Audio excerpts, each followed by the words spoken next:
नमस्कार। Target for IQ में आप सभी का स्वागत है। जैसा कि आप सभी जानते हैं, ये हमारी आरजेएस की सीरीज़ चल रही है। इसी सीरीज़ को आगे बढ़ाते हुए आज हम डायरेक्ट स्टार्ट करेंगे। इससे पहले मैं आपको बता दूं, इस वीडियो और आने वाली सभी वीडियो की पीडीएफ हमारे टेलीग्राम चैनल पर अवेलेबल है। आप टेलीग्राम डाउनलोड करके हमारा चैनल ज्वाइन कर सकते हैं।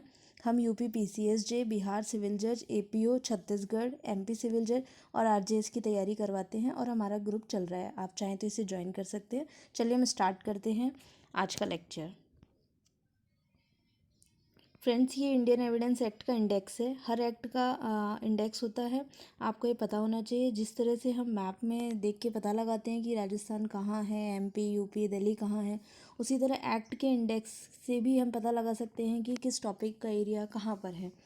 एटलीस्ट मेजर सब्जेक्ट्स के तो आपको इंडेक्स पता ही होने चाहिए। कई बार ये एग्ज़ाम में भी आते हैं और डायरेक्ट क्वेश्चंस भी आ जाते हैं। चलिए हम स्टार्ट करते हैं। इंडियन एविडेंस एक्ट में टोटल 3 पार्ट्स होते हैं, 11 चैप्टर्स हैं एंड 167 सेक्शंस हैं। देखिए फ्रेंड्स, जैसा कि आप स्क्रीन पर देख पा रहे हैं, इंडियन एविडेंस एक्ट को 3 भागों में बांटा गया है। Part 1, part 2, part 3। पार्ट 1 जो है वो रेलेवेंसी ऑफ फैक्ट्स, तथ्यों की सुसंगतता के विषय में बताता है। फॉर एन एग्जाम्पल, जो फैक्ट्स रिलेवेंट होंगे, सुसंगत होंगे, उन्हीं चीज़ को एडमिसेबल करेंगे कोर्ट। जैसे कि एक छोटा सा एग्जाम्पल से हम समझते हैं, एक स्टूडेंट कॉलेज में आया है या नहीं, ये एक क्वेश्चन है और इसे हमें प्रूफ करना है। तो वो स्टूडेंट क्या प्रूफ देगा? अटेंडेंस शीट, अपनी वीडियो रिकॉर्डिंग, कोई एंट्री की रिकॉर्डिंग होगी वो। तो ये चीज़ तो रिलेवेंट है, ये सारे प्रूफ जो है रिलेवेंट है। अब वो कहे कि कल रात को मैंने लड्डू खाया, तो ये चीज़ तो रिलेवेंट है ही नहीं, इसे हम एडमिसेबल भी नहीं करेंगे। तो जो पार्ट 1 है हमारा, वो यही बताता है relevancy of facts. Second part जो है हमारा, वो बताता है ऑन प्रूफ, सबूत के विषय में। जब एक बार डिसाइड हो गया कि ये रिलेवेंट है या नहीं, तो अब हम सबूत देखेंगे कि किस चीज़ को हम सबूत मान सकते हैं, किन फैक्ट्स के लिए सबूत लेने की ज़रूरत है, किन फैक्ट्स के लिए सबूत लेने की ज़रूरत नहीं भी है। ओरल होंगे, डॉक्यूमेंट में होंगे, ये सारा कौन बताता है? पार्ट 2 बताता है फ्रेंड्स। देखिए इसमें चैप्टर 4, 3, 4, 5, 6।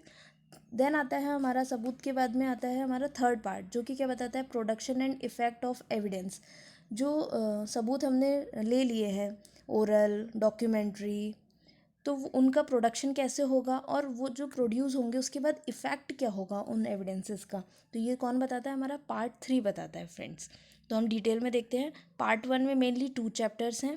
पहला चैप्टर है प्रारंभिक, जो कि है सेक्शन 1 से लेकर 4 तक। दूसरा है रेलेवेंसी ऑफ फैक्ट्स, जो पार्ट 1 का नाम है, हेडिंग वही, सेक्शन 5 to 55। तीसरा है chapter 3, facts which need not to be prove. ये इंपॉर्टेंट है फ्रेंड्स, ये कई बार एग्जाम में भी आ चुका है, डायरेक्ट ही आता है कि facts which need not to be proved under which section, under which chapter. तो ये 56 से 58 तक है। नेक्स्ट है ओरल एविडेंस, 59 to 60। देन है डॉक्यूमेंट्री एविडेंस, दस्तावेजी साक्ष्य, 61 से लेकर 90A तक। फिर आता है chapter 6, exclusion of oral by documentary evidences, 91 to 100। फिर है पार्ट 3, चैप्टर 7 से स्टार्ट होता है, बर्डन ऑफ प्रूफ, किसकी पर होगा, कौन सी पार्टी देगी बर्डन ऑफ प्रूफ। ये सेक्शन 101 से लेकर 114A। फिर आता है एस्ट्रोपल, 115 से लेकर 117।